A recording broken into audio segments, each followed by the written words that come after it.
মাহফিলে যে বললেন লক্ষ লক্ষ লোক ঢল নামে নামাজ রোজা করে না কিন্তু ইসলামের জন্য জীবন দিয়ে দেবে, এরকম বহু জজবাওয়ালা মুসলমান আছে। আবার ভোট আসলে ইসলামী রাষ্ট্রের পক্ষে ভোট দেয় না, সেকুলার ব্যক্তিগত স্বার্থের সামনে সে আবার দুর্বল হয়ে গিয়ে ভোটটা তার আবার অন্যদিকে দিয়ে দেয়।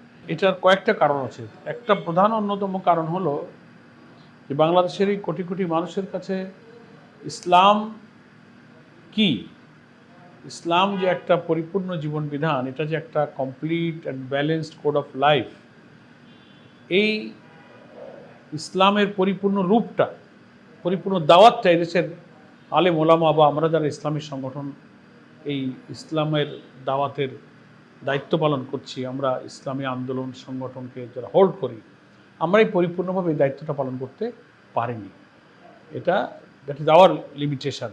কারণ হলো যে মানুষ এই সমাজে সাধারণভাবে দীর্ঘদিন থেকে বুঝে আসছে যে ইসলাম মানে হলো নামাজ পড়া, ইসলাম মানে রোজা রাখা, ইসলাম মানে পোশাক দাড়ি টুপি, ইসলাম মানে মানুষকে ভিক্ষা দেওয়া, জাকাত দেওয়া।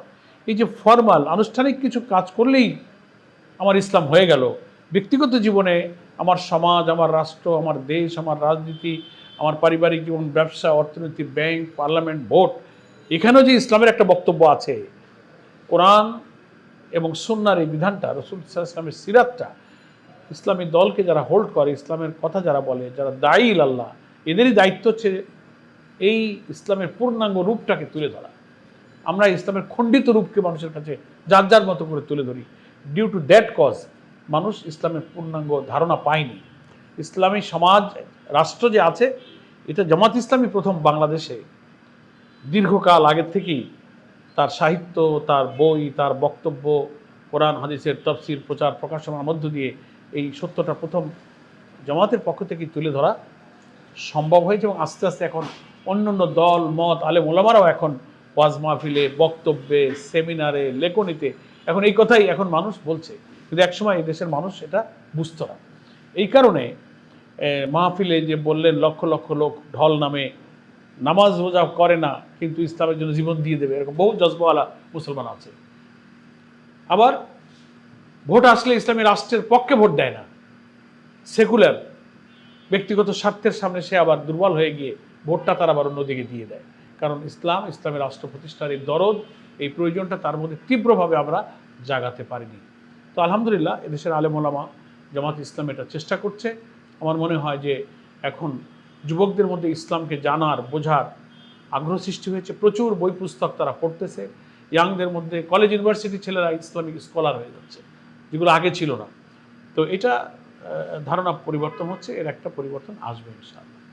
পিছিয়ে থাকার ব্যাপারটাতে মানে দায়টা আসলে কার? মানে ইসলাম কোরআন হাদিসের অপব্যাখ্যা অথবা যারা দলগুলোর নেতৃত্বে আছে তাদের? ওটাই তো আমি বলেছি, এ দায় কোরআন হাদিসের তো কোনো দায়ই নেই। কোরআন হাদিস পড়া এবং সঠিক ব্যাখ্যা যদি সব দল দিতে পারে তো মানুষ বুঝতো।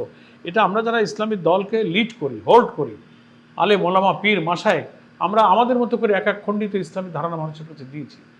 এখন মানুষ কিন্তু বুঝে ফেলছে, মানুষ কিন্তু ওই খণ্ডিত ধারণাকে এখন আর কবুল করতেছে না।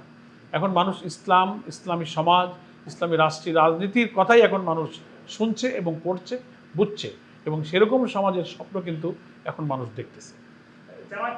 জামাতের সঙ্গে ইসলামী দলগুলোর ঐক্যর চেষ্টা আসলে আছে কিনা, বা যদি থাকে তাহলে কতদূর এগিয়েছে?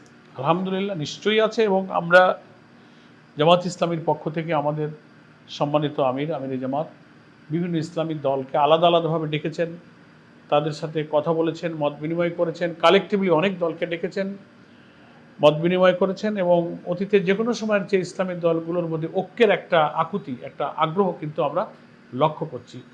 দল তো ভিন্ন ভিন্ন কেন হয়? পথ পন্থার কিছু পার্থক্য থাকে বলেই কিন্তু দল আলাদা হয়। তো এখন আমরা এটা বলছি এবং অন্য দলের মধ্য থেকে কথা বলা হচ্ছে যে ছোটোখাটো ইখতিলাফ, মতপার্থক্য সত্ত্বেও ইসলামী উম্মার কিছু ইস্যুতে যেখানে আমাদের কোনো মতভেদ নেই, সেই জায়গাগুলোতে ইস্যুগুলোকে আমরা একটা জায়গায় নিয়ে আসি, এবং যেসব বিষয়ে আমরা এক হতে পারি আমরা সেই বিষয়ে যেন ঐক্যের একটা ধারা তৈরি করতে পারি। সেভাবে ইসলামী দলগুলো কিন্তু এখন আগ্রহ দেখাচ্ছে। দলের সঙ্গে এখন আপনাদের সম্পর্ক কেমন? ভালো, সম্পর্ক ভালো। ইসলামী দল হিসেবে আমরা তাদের সাথে সৌহার্দ্যপূর্ণ সুসম্পর্ক রক্ষা করেই চলি। পথপন্থার কিছু পার্থক্য তো থাকেই সব দলের মধ্যে, যদি ওনাদের কেন, আরও তো অনেক ইসলামী দল আছে। আমার যদি সব চিন্তাই এক হতো তো তার সব এক দল হয়ে যেতাম। 5 রকম আছে বলে তো 5টা দল হয়েছে। এই জন্য 5 দল হয়ে যাওয়া মানেই ঝগড়া না, বিবাদ না, বিশৃঙ্খলা না, দূরত্ব না, দ্বন্দ্ব না।